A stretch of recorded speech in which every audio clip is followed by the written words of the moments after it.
What's up, Jet fans? Today I'm going to predict the Jets' 2025 season. We're going to go game by game, and I'm going to predict their win-loss record. I've done this every year, and I'm not super good at it. I would honestly be curious to know what my percentage of correct predictions are, but I'm not the greatest at it, and I think a lot of that is we thought the Aaron Rodgers era was going to be a lot better than it was.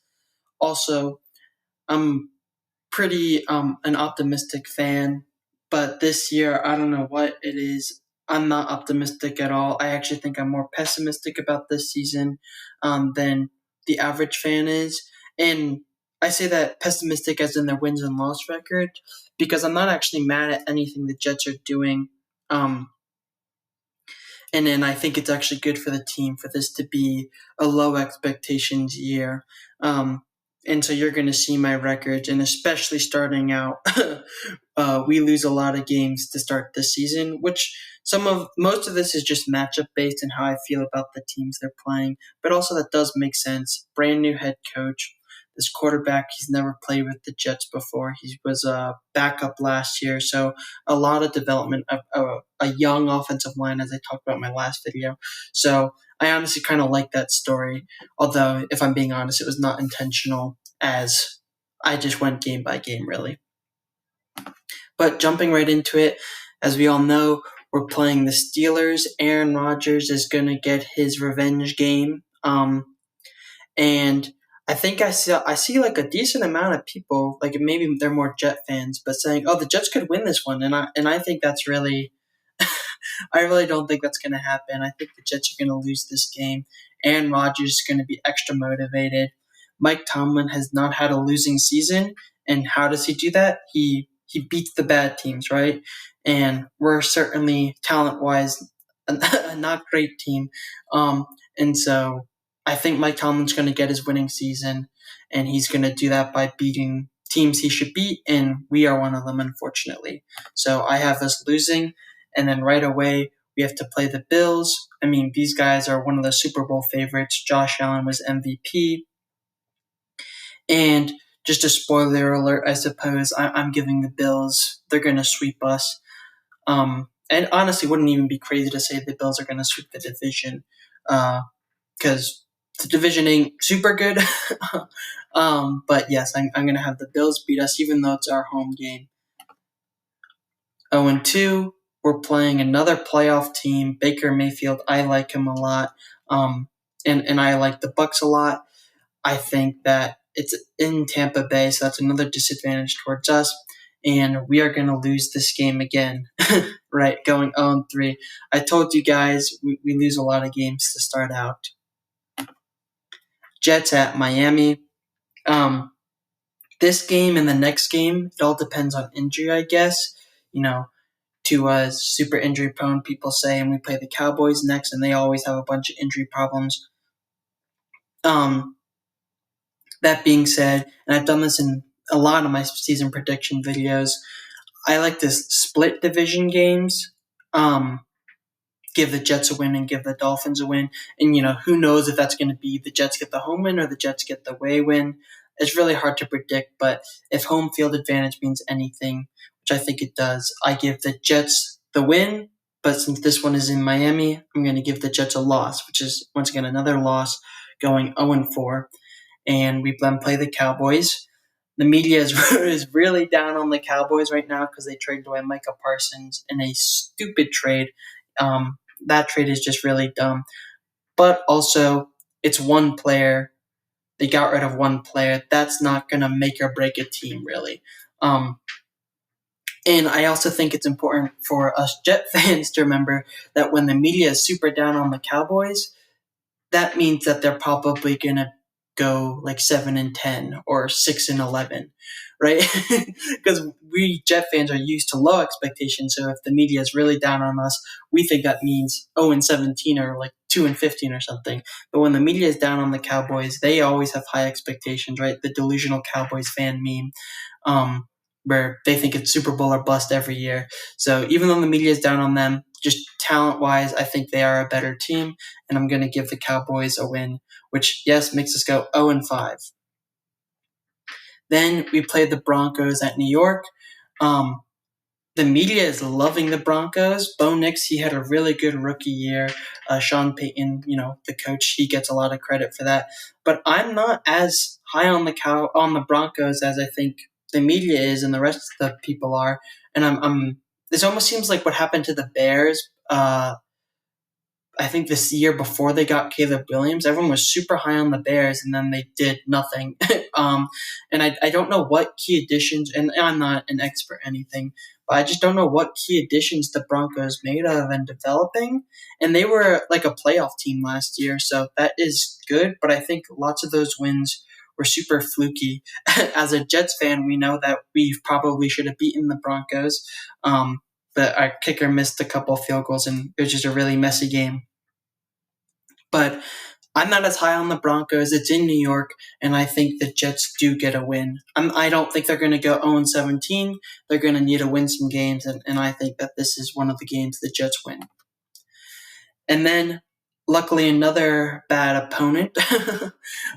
Maybe that's what all the other fans say when they play the Jets, but we're playing the Panthers. It's another home game. We got our first win. Bryce Young, he developed, I think, a lot in the course of one season. He developed a lot because everyone was calling him a bust already, and I don't think that was very fair.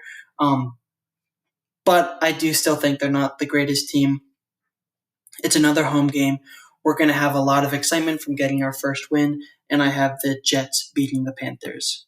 So we're now 2-5, playing the Bengals, and I mean the story with them has been the same: crazy offense, terrible defense, and we almost have the opposite, right? So maybe we're actually a good matchup for the Bengals. We have a pretty good defense and a not so good offense. So, yeah, I don't know. But I do think the Bengals are going to win this game, though, because I think last year was a fluke, honestly. I think their defense, they re-signed their star defensive player to another 1-year deal. He was holding out. I forget his name, but I think that they're going to put a lot of effort, or they have put a lot of effort into the offseason to fix their defense. Don't have Joe Burrow put up an MVP performance again, but no one cares because his team's losing a bunch of games. So yeah, I do think the Bengals are going to be able to win and beat us. So our 2-game win streak ends, and we're 2-6. But another not so good opponent, the Browns. I don't know. I feel like I should be hearing more media buzz about how terrible the Browns are going to be, because there is definitely some people are saying, "Oh, this might be a really bad team." But I think most of the buzz is all about the quarterback controversy. They had 6 quarterbacks going into the preseason, but it looks like Joe Flacco is going to be the starter, and I don't know how much that's encouraging, and just the team around him isn't super good. Joe Flacco has had some success with the Browns, but on a talent level, I do think that we're not as bad as the Browns, and so I'm going to give us the win. 3-6, Jets at New England. Similar thing I did with Miami. I'm going to split the games, but give the home team advantage of the Jets lose this game.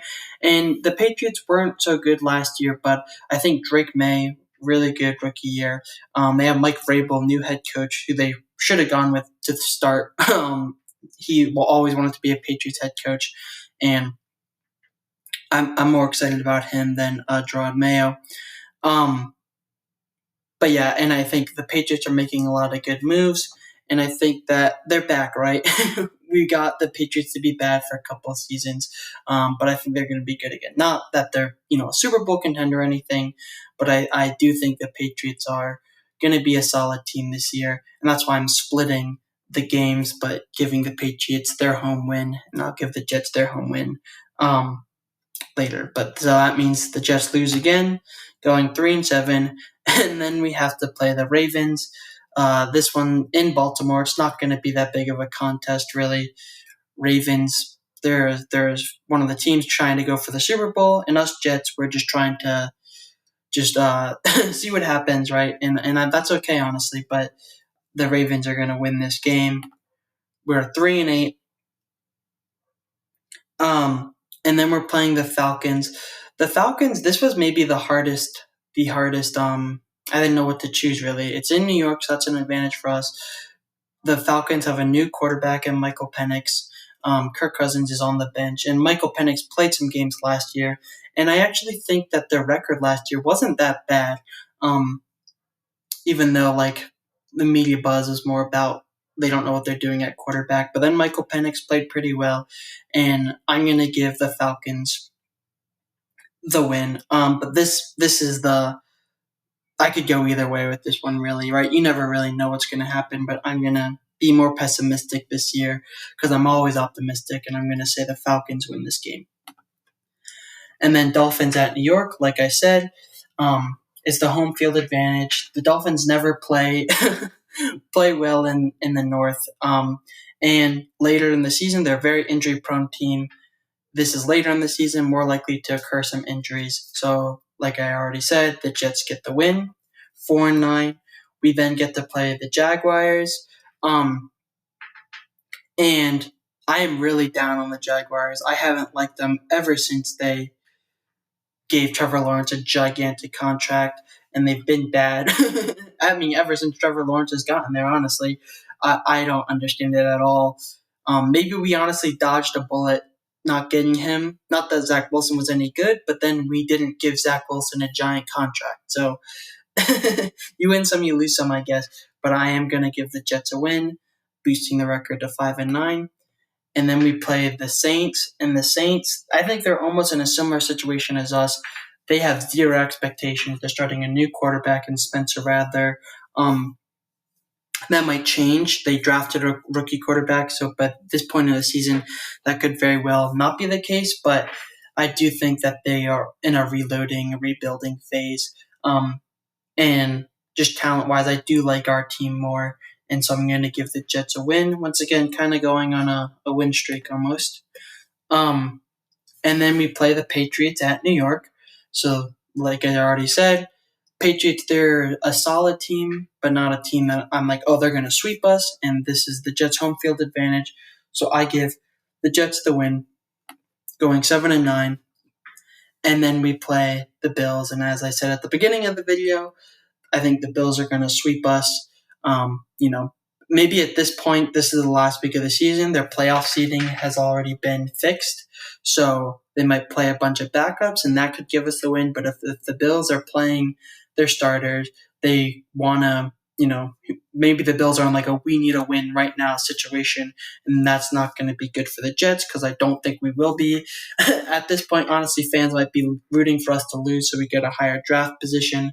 I have videos about why that doesn't work. But anyways, we're not going to win this game, and the Bills are going to win, and we're going to go 7-10, our final record of this season.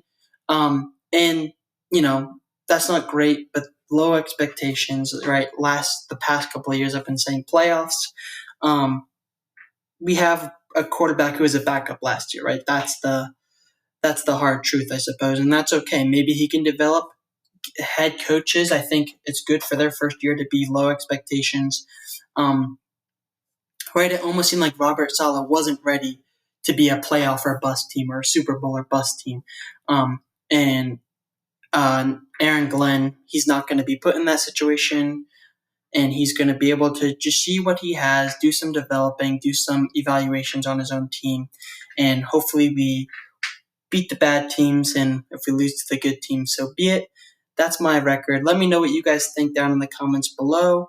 And I do want to echo, and maybe this will make this entire video irrelevant. I really don't think the record matters this season. If we win a bunch of games that we're not supposed to, and we somehow make the playoffs, that'd be super cool just because it would break a drought. But I don't think it's going to speak volumes about the talent on this team. And if we lose a bunch of games that we should win, and we go like 2-15 or whatever, I once again don't think it really speaks volumes about this team, because this team isn't built to do anything yet, and that's okay. We're starting out, we're reloading, we're rebuilding. But anyways, don't forget to like and subscribe. Goodbye.